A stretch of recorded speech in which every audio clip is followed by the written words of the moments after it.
Halo semuanya, selamat siang. Pada kesempatan ini, kelompok kami akan memaparkan analisis teknis dari kode sumber proyek grafika komputer berjudul Visualisasi Ruang Tamu dengan Geometri Primitif dan NURBS.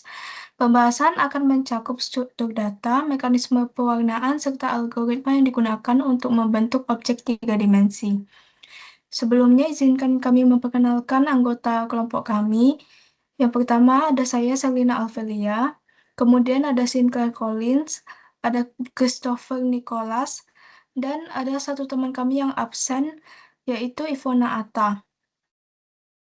Pertama, kami menyoroti bagian awal kode yang berisi proses inisialisasi pustaka. S- Selain menggunakan Open3D sebagai mesin rendering dan NumPy untuk operasi matriks, pada baris ke-13 kami juga mengimpor modul NURBS dari pustaka GeoMDL. Langkah ini penting karena Open3D secara default hanya mendukung mesh berbasis segitiga, sedangkan proyek kami membutuhkan kurva matematis yang halus. Untuk itu, kami membagi tugas komputasi dengan GeoMDL yang menangani perhitungan permukaan B-spline, sementara Open3D untuk merender hasilnya ke layar. Kami juga menambahkan fungsi utilitas bernama Translate untuk menyederhanakan operasi translasi vektor sehingga kode utama lebih tertata. Kemudian lanjut pada fungsi create table, terlihat hierarki modeling. Dalam proses membangun objek meja, kami tidak sekedar meletakkan balok secara tetap, melainkan menggunakan pendekatan parametrik. Warna meja ditentukan menggunakan format RGB, floating point, yaitu 0,7, 0,4, 0,2, sehingga menghasilkan warna menyerupai kayu. Bagian penting lainnya terletak pada variabel leg positions yang menghitung posisi kaki meja menggunakan rumus minus top width dibagi 2 plus offset. Dengan pendekatan ini, posisi keempat kaki meja menjadi dinamis. Perubahan dimensi meja pada fungsi utama secara otomatis menyesuaikan letak kaki meja tanpa pengaturan ulang secara manual. Hal ini memastikan struktur meja tetap konsisten dalam berbagai skala.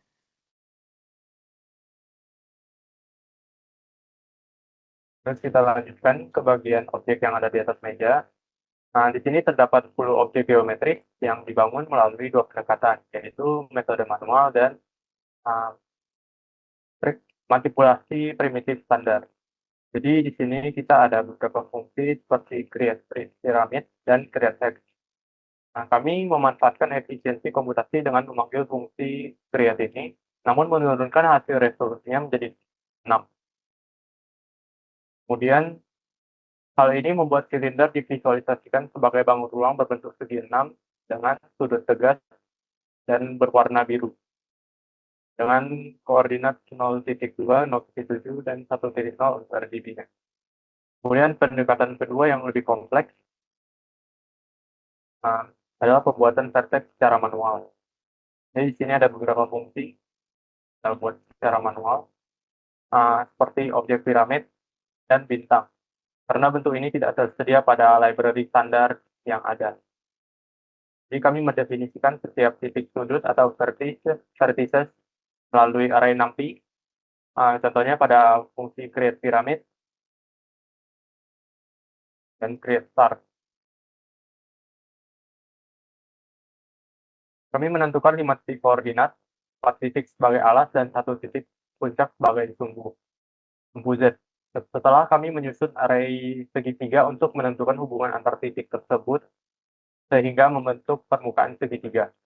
Langkah penting berikutnya adalah memanggil fungsi compute vertex normal untuk menghitung normal di setiap permukaan.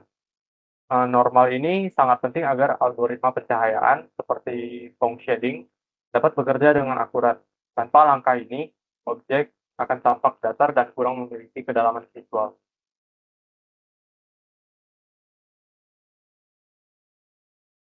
Sekarang kita akan masuk ke bagian dari sofanya.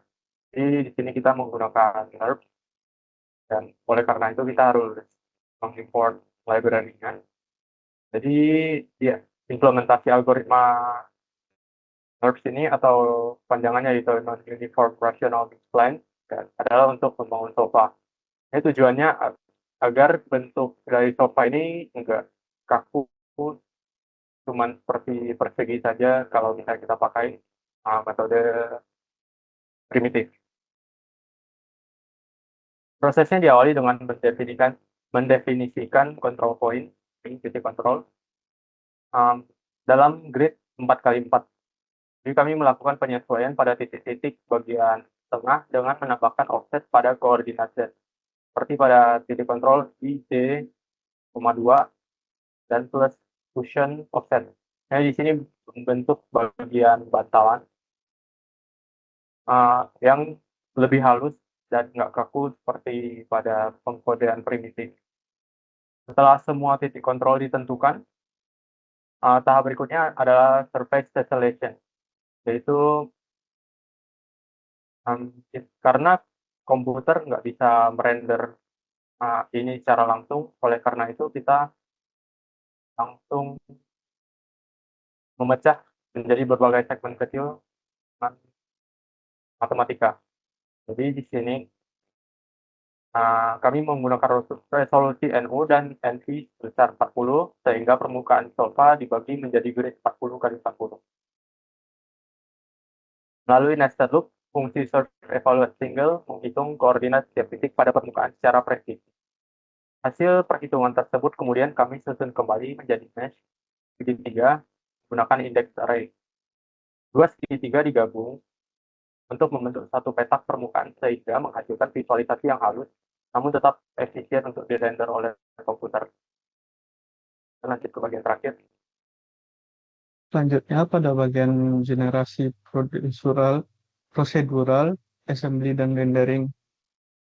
Saya akan menjelaskan proses pembentukan lingkungan dan objek finalnya, yaitu untuk lantai, kami tidak menggunakan tekstur gambar statis, melainkan menerapkan procedural generation, di mana lantai dibentuk melalui nested loop. Pola papan catur muncul dari logika, di mana baris ditambah dengan kolom, lalu dibagi dua, di mana nilai gelap akan memberikan warna biru keabu-abuan, dan nilai ganjil akan memberikan warna keren. Pemilihan warna dilakukan dengan tingkat saturasi yang sesuai agar lantai tetap memiliki kontras yang jelas saat terkena pencahayaan. Pada fungsi utama, seluruh objek dirangkai melalui proses instancing dan transformation. Sofa yang telah dipanggil sebanyak 4 kali untuk mengelilingi meja. Tantangan utamanya adalah orientasi objek, sehingga kami menerapkan matriks rotasi pada sumbu Z, di mana sofa yang bagian depan diputar 180 derajat, sedangkan sofa bagian samping diputar 90 derajat, sehingga semua objek menghadap ke arah pusat meja. Seluruh objek kemudian dikumpulkan menggunakan fungsi list all object dan dirender melalui fungsi draw geometris. Dengan parameter mesh show backface diaktifkan agar dilihat dari semua sisi, objek tetap solid tanpa ada bagian yang menghilang. Demikian pemaparan teknis mengenai implementasi dari proyek kami. Adalah tampilan dari output finalnya.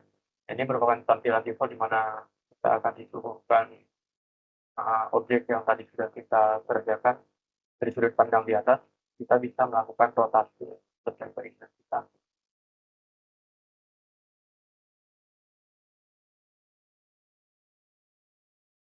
Ada 10 objek di atas meja dan 4 sofa yang mengelilingi meja. Kemudian kami juga menambahkan lantai agar tidak membosankan dan membuat takut kita. Sekian presentasi dari kelompok kami. Mohon maaf apabila kesalahan kata. Terima kasih atas perhatiannya. Selamat siang.